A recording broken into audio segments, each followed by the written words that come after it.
Alright guys, today we're doing something a little different. This is a video showing you where I've gotten to on a product I've been trying to develop. I have a goal I want to affordably for people make Angel LCDs, able to shoot, or any Angel really, able to shoot 10 balls a second ramping, able to shoot, 5 balls a second, 6 balls a second, whatever Iron Man Classic wants you to shoot. And I want to do it parts that are available, stuff you can get. You don't need to use my stuff. I don't want to make anything proprietary. So my ambition is to go back and look at what was done in the past.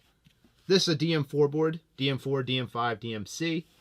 They had these removable chips, and this was one of the first boards where you can just buy a chip, a cheater chip, or like a Codex chip, or a Virtue chip came out, Tadao chip, Tadao. They all came out. First boards you could buy a chip for to put in the board and not have to replace the whole board. After them, Lucky decided, hey, we're going to take that, use the DM chips, because it's a paintball board. There was a lot of bullshit that went on around paintball boards. Especially, I blame Jim Drew for most of it from Wicked Air Sports. That dude was a fuck when it came to what he said and what he said his boards could do and other boards couldn't. It's a fucking paintball gun board. It has a trigger switch. It has a little bit of eye sensitivity, or a little bit of logic for the eyes. It has a little bit of logic for debouncing the trigger.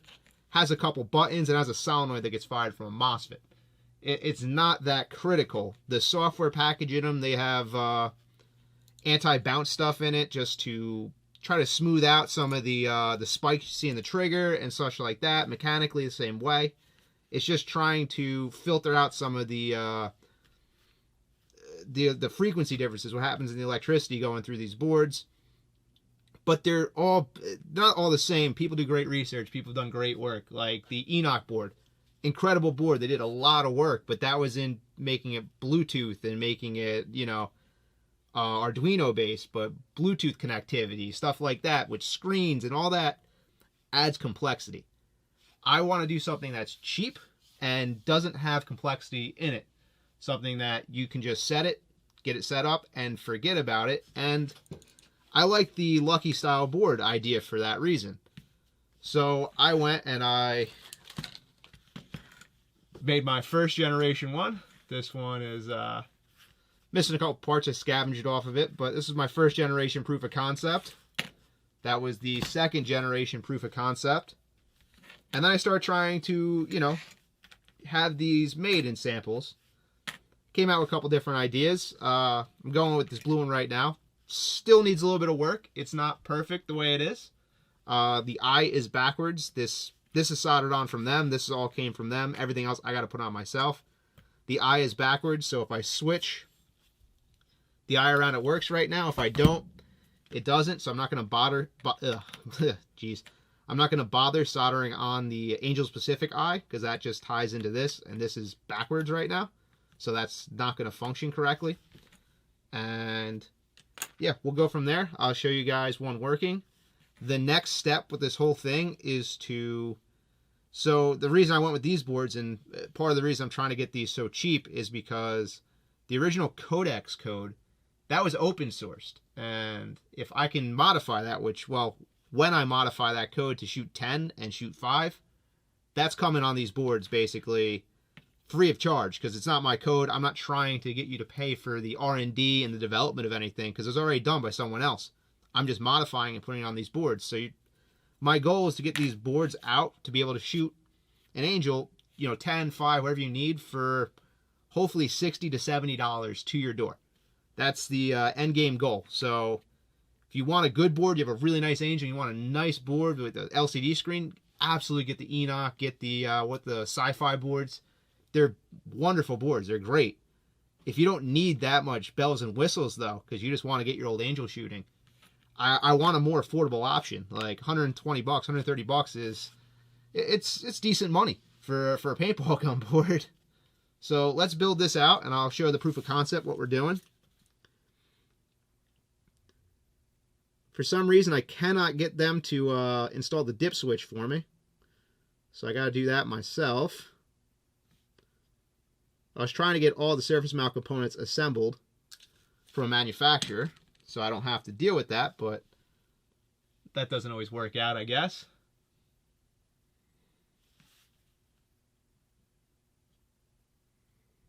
I should have my tweezers, but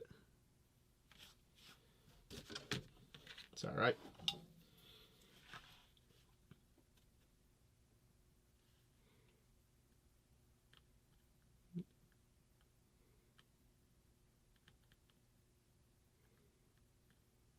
The first one's set.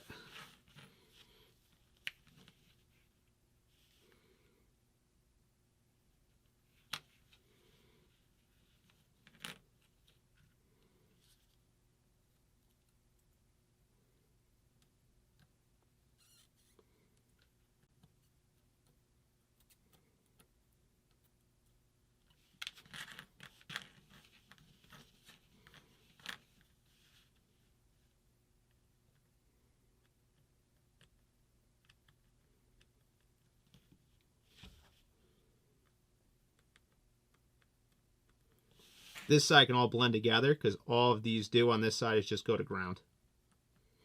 But the other side, that functions.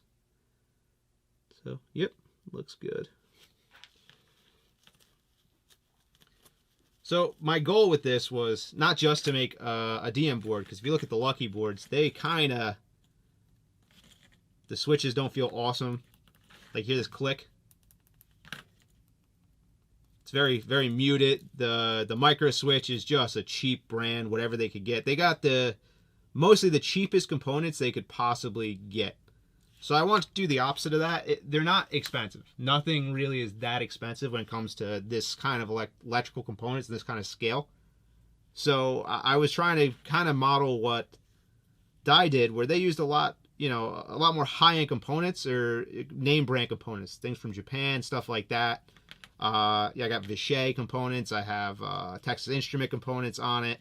I'm just trying to mimic the stuff that Dye was using, because these boards, I don't really have many of these that ever failed. So whatever they did worked really well. And I think it was just kind of using name brand components. It's not much more expensive. So I figured I might as well do that. This is a Texas Instruments voltage regulator to get back down to 10 volt, or 5 volt, I mean, geez.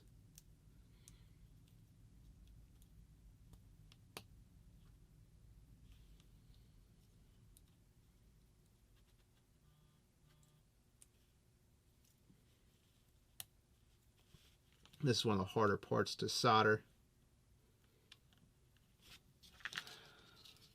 because of how small it is.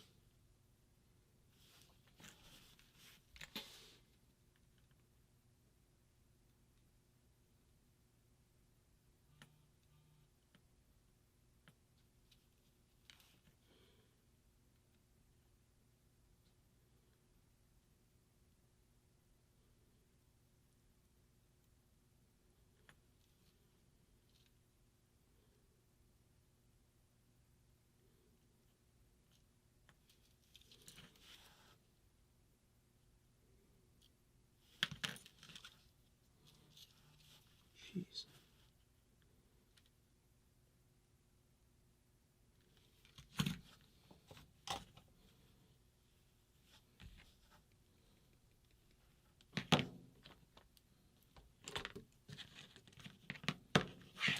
Let me grab a set of clippers.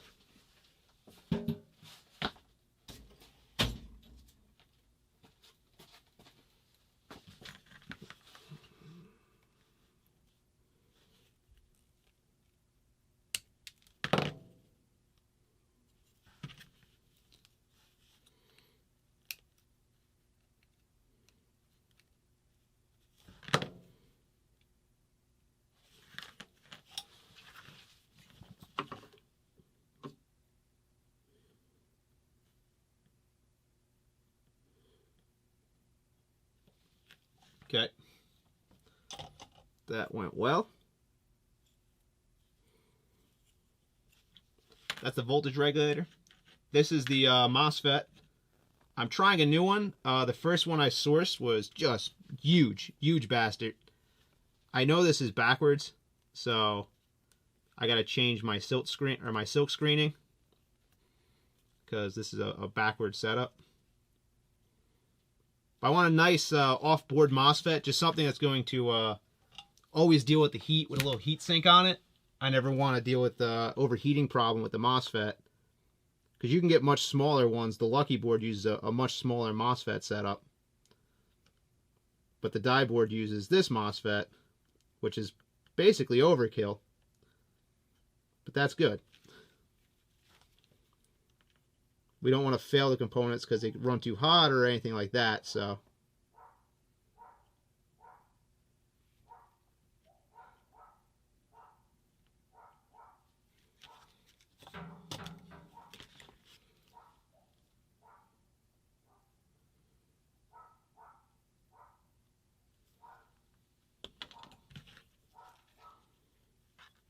I don't know why my dog is barking.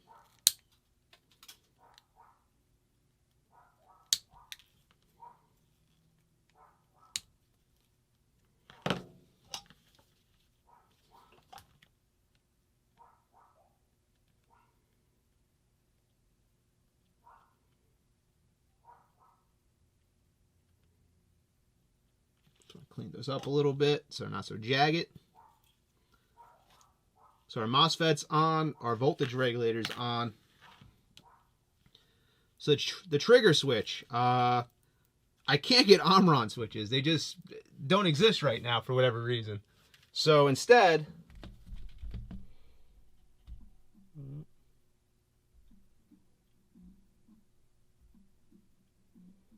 you can see that.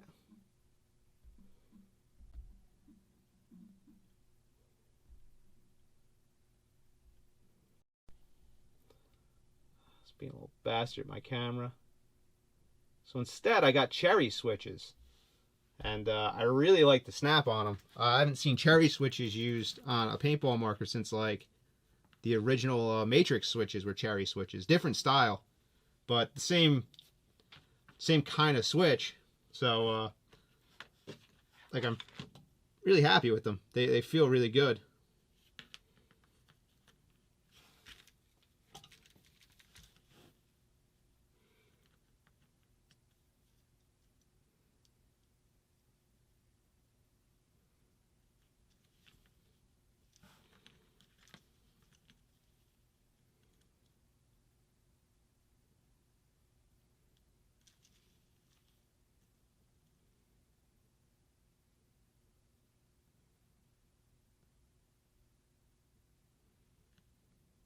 The ground's so big that my ground heat's hard to get.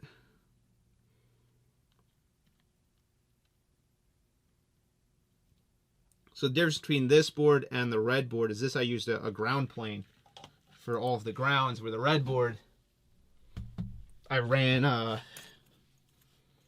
just individual copper runs for the grounding setup. This one I used a ground plane on both sides, and I like this one a little better. It came out a little cleaner, I felt. So this is kind of the intended plan, but it makes it harder to solder the grounding stuff because it's just so much more mass that lets the copper run around on.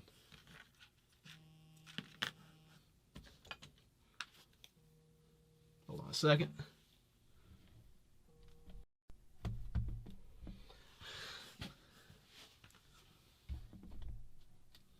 Sorry about that. Alright, so the last component, minus the eye, which we're not dealing with at this one because it's just not going to work anyway. I'll show you the DMI working though. Kind of excited I got that working.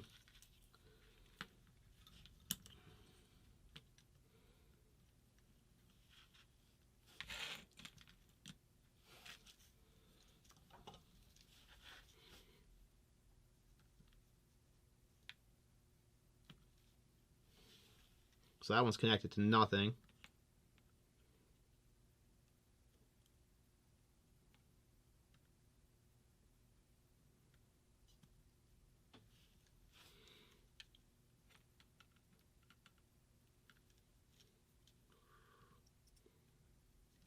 Make sure you get a nice amount of solder on each one of them. Get the heat through.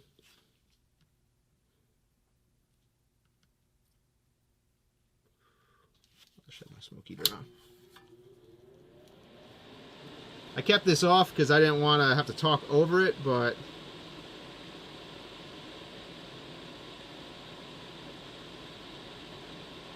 that one goes to the ground plane again, so it just needs more heat.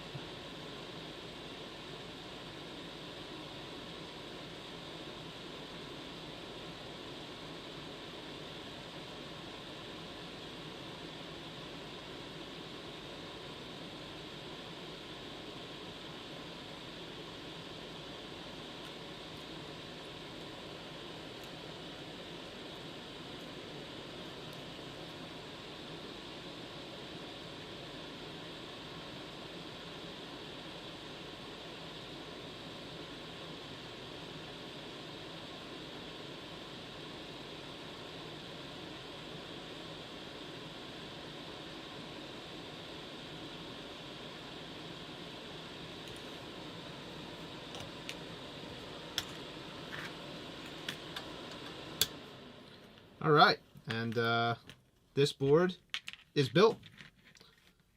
We'll start plugging our stuff. I like to keep the actual chip inside of a chip carrier. These are 3M ones that I'm using, just because if I fuck up the pins, I'm not fucking up the pins on the chip itself, and I fuck up the pins all the time. Just makes it easier for me. I might ship all the chips that way when we start making the chips as well. Power, solenoid, and I just don't like how that is because that's not the way it comes out of the Angel.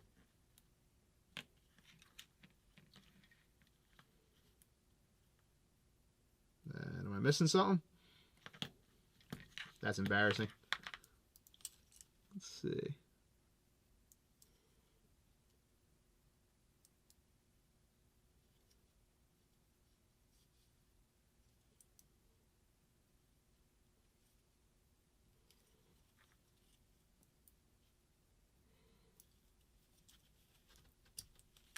Just like that. Bent them over. Don't care.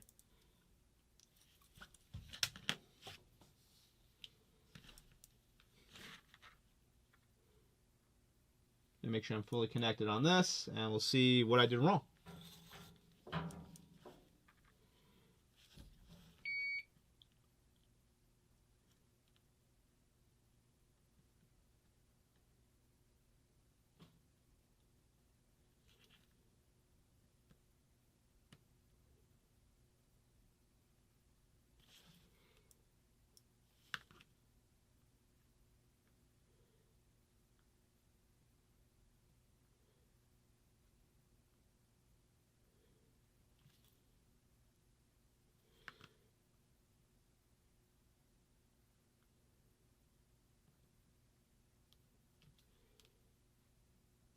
That's all fine.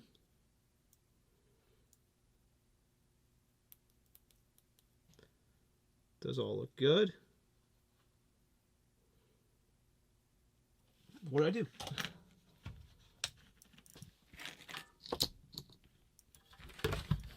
I can cheat and use another board that I made already.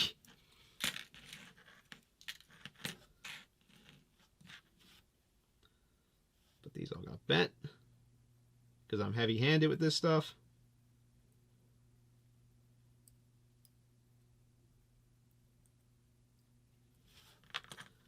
Is it shorting here? No, it looks all right. Make sure the chip's good. Should be.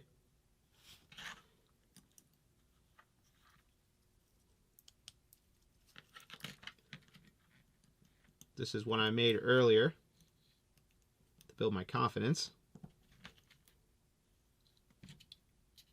Oh. Was I doing it backwards? I'm an idiot.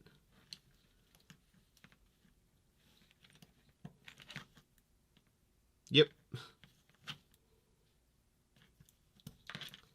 So let's try the new board that I just made.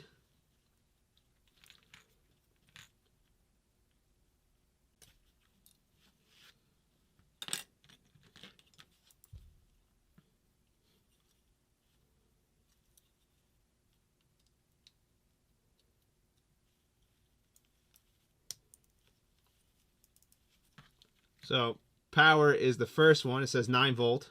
If you look down in the silk screening, solenoid is the second one.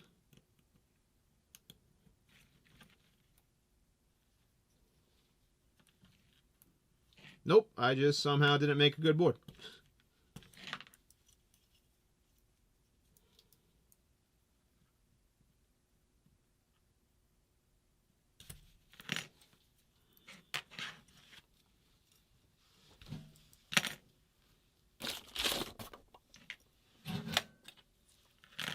So we use this one now for demonstrations. Or we can build another.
So I already have that soldered on. I already have that soldered on. I need this, this, and a voltage regulator.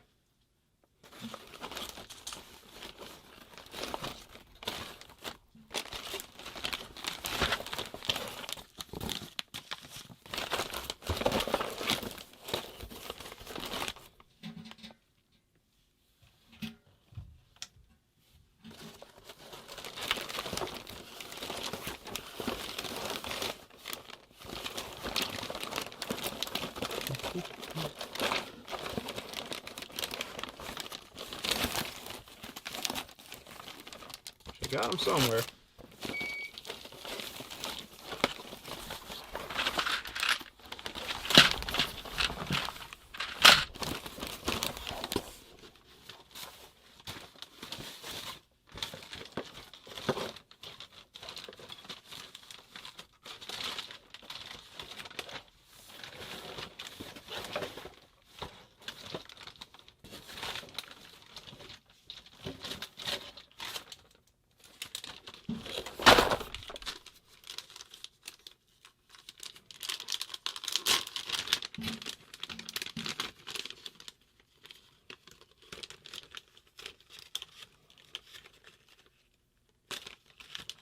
All right.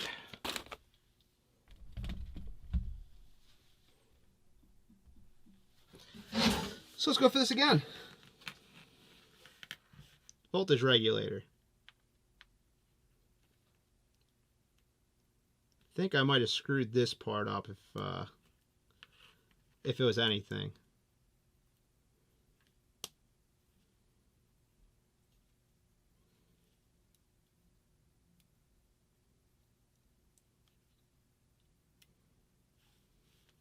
I'm gonna leave a little high.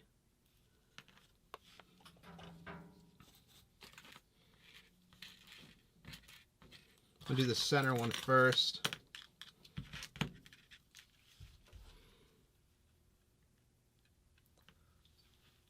You can see me, right?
Looks good.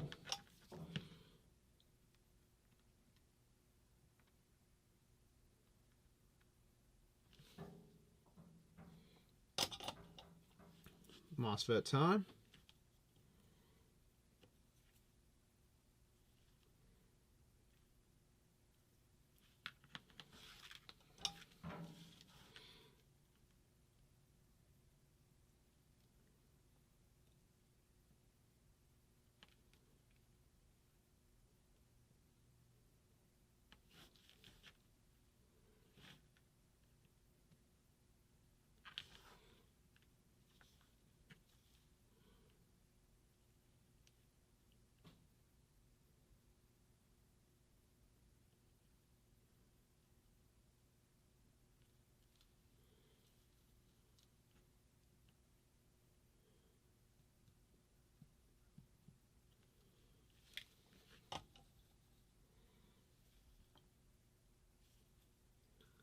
Nice and filled.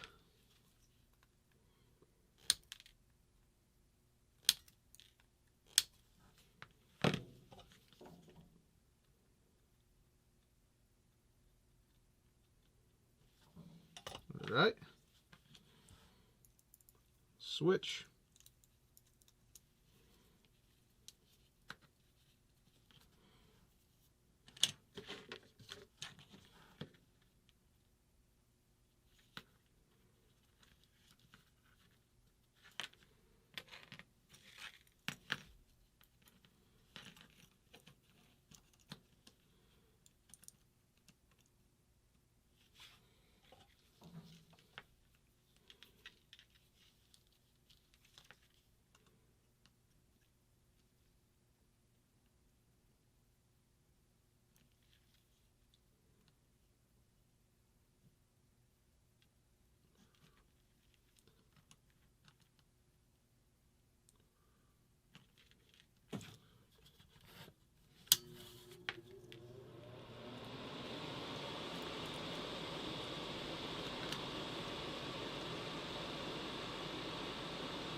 All right.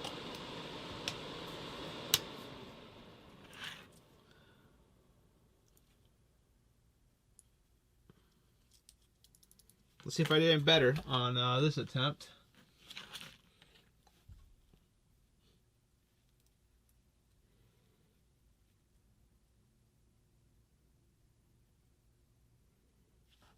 This is why I like using this.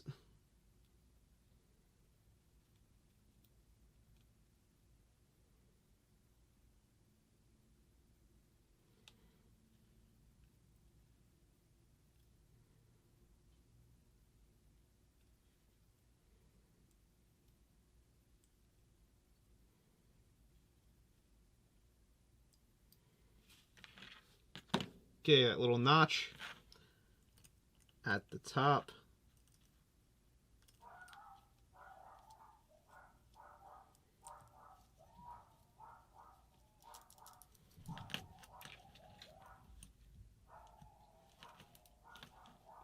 All right, so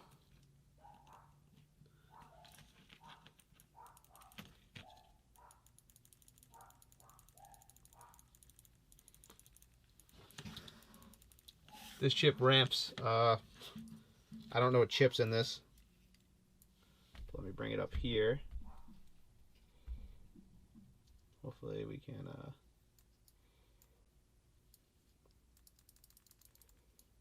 put it over to the microphone. So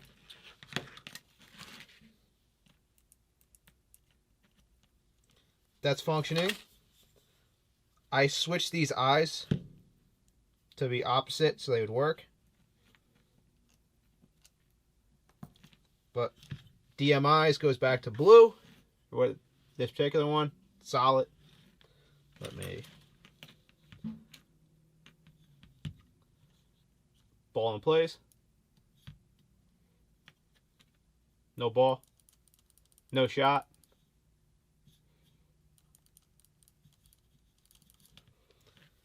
So that's a functioning DM board.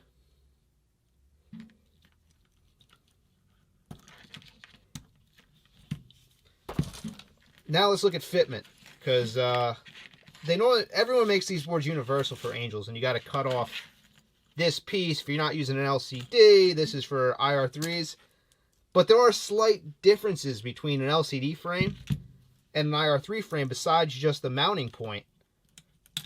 So I wanted a board that was specific for each marker. The IR3 to the A4 frame, or A4 fly frame, then something specific for LCDs. Because there's enough people that have LCDs that want to make these, run. Let's pull out. There's enough people with LCDs to warrant their own frame, in my opinion. I don't need to make something that is not marker specific, something that's not going to fit absolutely the way I want it to fit in each individual marker. It's not that expensive to make boards. So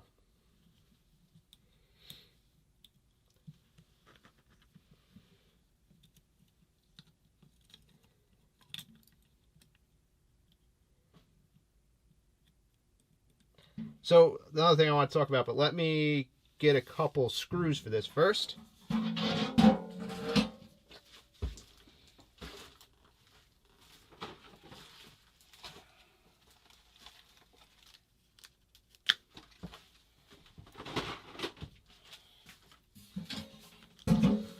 Something some of you might have noticed on this board is there's a third button. If you're familiar with DMs or DM4s, DM5s, whatever, there's only two buttons. There's on, off, and there's eyes. Third button on this board doesn't do anything. It's a dead button. But it only costs like maybe $1.10 to have a button there versus nothing at all and having a hole. So I just put a button on there. It clicks, it does everything it needs to do. It doesn't need to be there. But again, this is like me making it specific for the marker and not trying to just do the cheapest thing I could do.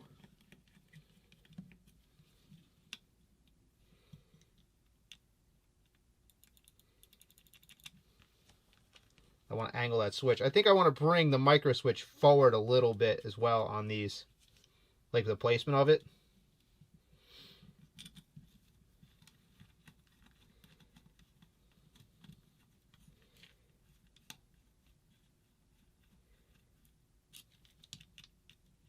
Because that's a little...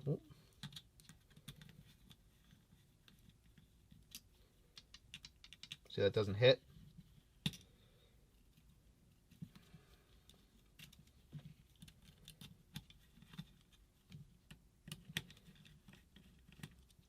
Something feels off up there anyway. This is my first time actually trying it in this marker. Something fell off up there. Like these might be the wrong screws, or it's stripped or something.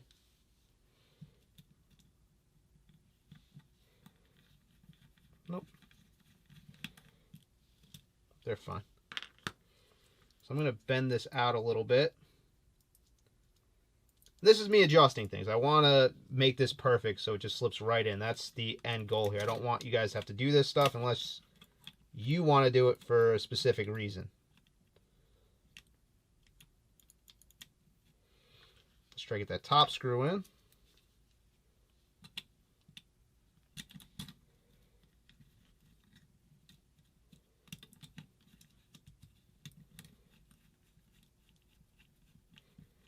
Oh, this is doing it. My MOSFET's hitting the metal, I believe.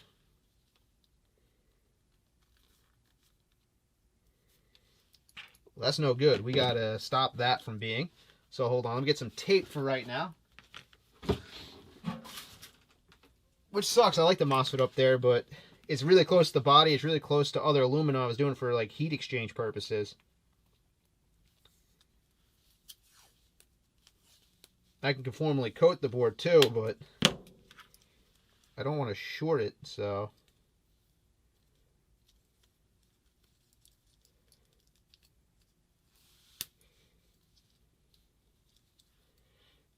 let's do it like this for the time being as we do our testing. And really, I made this video to show you guys my, I guess my testing process more than anything. Like what I was planning on doing.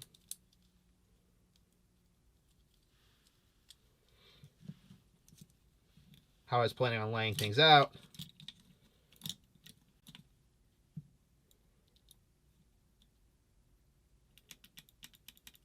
Like that looks golden. If I can get that to stay that way. These are the stock screws. You know, I have no intention to not use the stock screws.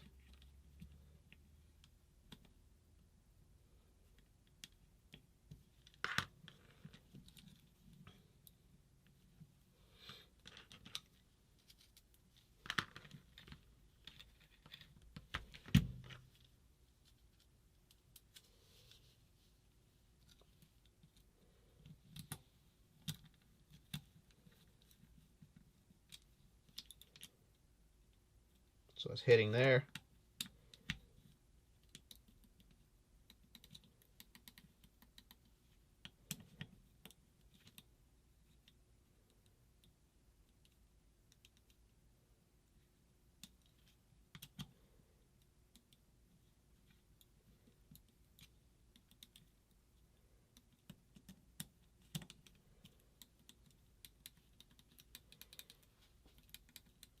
Want the buttons to be placed really well so there's not a whole lot of wiggle.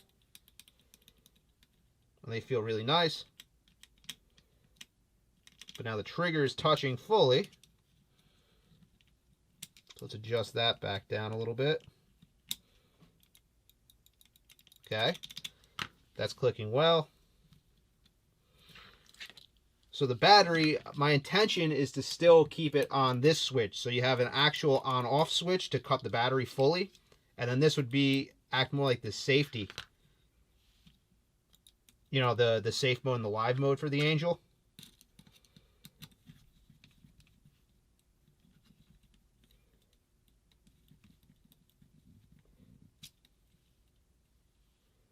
Come on, man.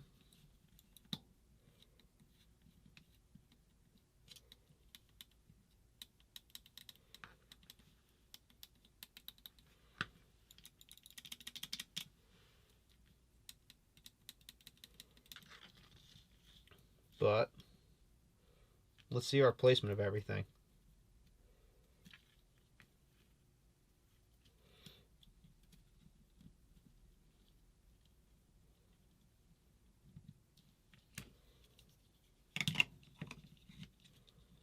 So the battery fits in. That is for the IntelliFeed, which we don't have. Hey.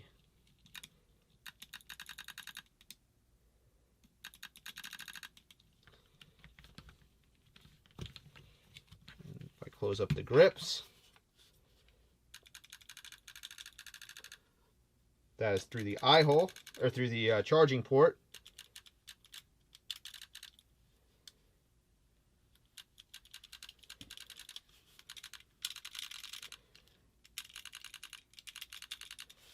Wherever this board is, it ramps, but that's a result.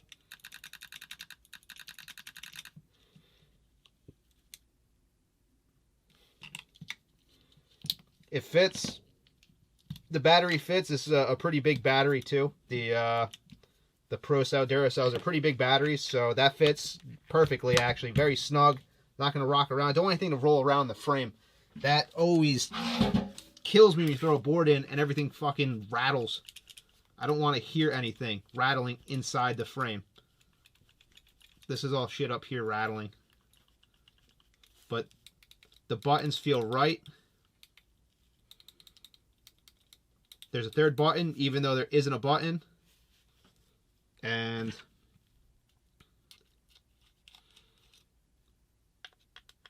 I'm going to have to do a little work because I like the MOSFET up there. I want to get it switched around again to be... I want this aluminum plate to get as close to the frame as I possibly can, or as close to other metals I possibly can, just to help aid heat transfer and make it transfer heat as best as possible. But maybe that's not the place for... Oh, I think I got to move it over a little bit because there's this groove here in the frame. If I move that over to take advantage of this groove right in here, that would be beneficial to me. So this is the kind of R&D I'm doing, and I'm kind of showing you guys the process more than just a finished product. So I bring the MOSFET all the way over to the edge. I can get it to fall in this little tray here, which is really good. Let's see. I might want to reconfigure this to be sideways like the this board is, because if you look at the Lucky board,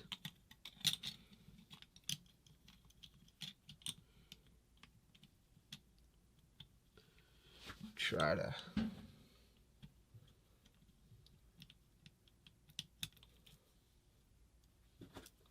something hits in the LCD frame.